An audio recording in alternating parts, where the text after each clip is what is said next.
Imagine आपने 15 साल तक कोर्ट में लड़ाई लड़ी और आप केस जीत गए, आपके फेवर में जजमेंट आ गई, लेकिन फिर भी आपको अल्टीमेट रिलीफ नहीं मिला। तो आप सोचते हैं कि फाइनल जस्टिस मिल गया, लेकिन फिर जो शुरू होती है वो होती है असली लड़ाई, जो ट्रायल से भी लंबी चलती है, और उसे कहते हैं एग्जीक्यूशन पिटीशन। तो रियल क्वेश्चन यहाँ ये है कि if you win the case but never get the benefit of that judgement, have you really received the relief? तो दोस्तों, आज हम डिस्कस करने जा रहे हैं today. We are discussing one of the biggest but least talked about topic in Indian judicial system. The Supreme Court Observer recently published an article titled as Execution Petition Pendency, a Decree Without Relief.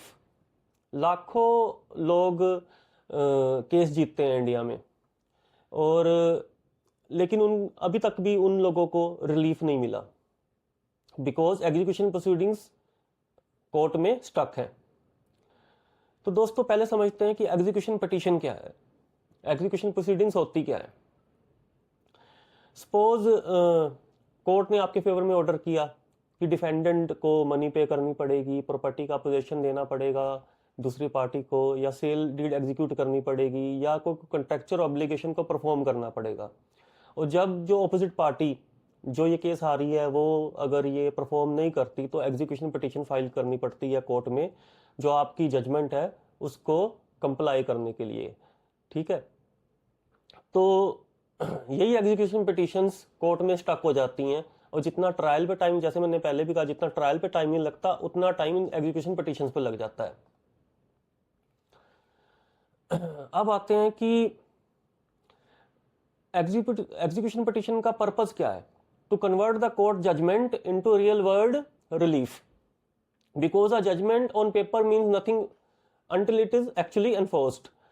और यही India की civil justice system की सबसे बड़ी weakness बन गई है। Supreme Court ने जब डाटा मांगा हाई कोर्ट से, सारी स्टेट की हाई कोर्ट से, तो ये डाटा बहुत डिस्टर्बिंग था। Report showed lakhs of execution petition pending across the country. तो कोर्ट ने इसको फ्राइटनिंग कहा, सिचुएशन को डिसअपॉइंटिंग कहा।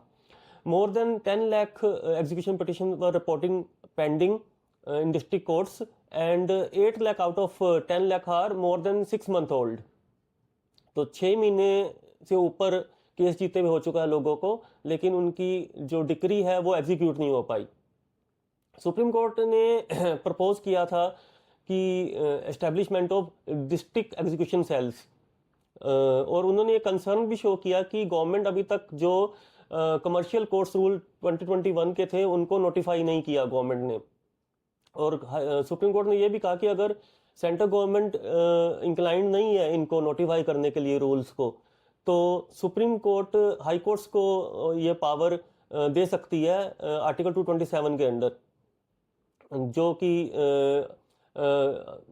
जो हाई कोर्ट है वो independently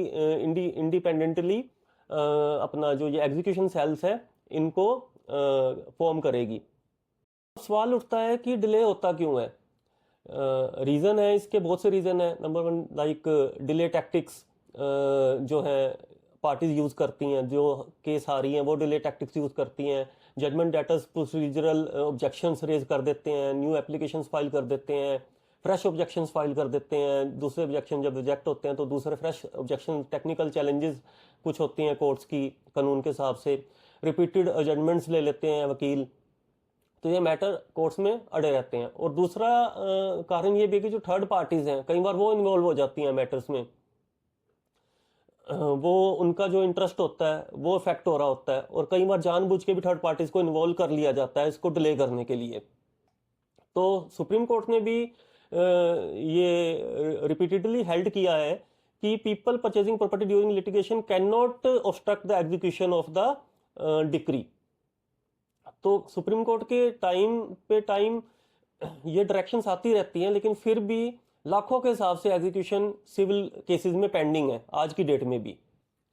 law is very clear, execution court can't go behind the decree. Like execution court का सिर्फ एक ही मैंडेट है कि उसको जो डिक्री पास हुई है उसको एग्जीक्यूट करना, उसको कंप्लाई करना, प्रैक्टिकल लाइफ में लेके आना। लेकिन फिर भी अगर हम रियल लाइफ में सिचुएशन देखें तो यही जो एग्जीक्यूशन पिटिशंस हैं लाखों की तादाद में, जैसे मैंने पहले कहा है कि पेंडिंग है टेक्निकल ग्राउंड्स पे या कोई और जो जितने भी ग्राउंड्स मैंने पहले बताए हैं किसी ना किसी ग्राउंड पे पेंडेंसी है। चलो हम नंबर्स को भी नहीं लेके चलते। Imagine an elderly person fighting a property dispute, after 20 year he wins but possession is never delivered. उसकी लाइफ टाइम में पोजेशन नहीं डिलीवर किया जाता। उसके जो आगे लीगल एयर्स होते हैं उनको भी ये फाइट्स को, कोर्ट फाइट्स को, जो लिटिगेशन को कंटिन्यू करना पड़ता है। और स्मॉल बिजनेसमैन है, उसकी कोई मनी डिक्री है, उसको उसकी रिकवरी नहीं हो पाती।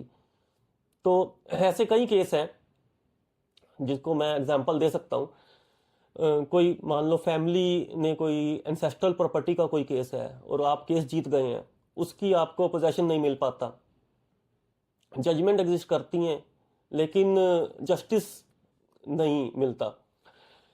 तो विदाउट एग्जीक्यूशन ऑफ डिक्री, ये कोर्ट ने ऑब्जर्व किया है, तो ये decree become nothing, decree is useless, इसकी यूटिलिटी जीरो है डिक्री की।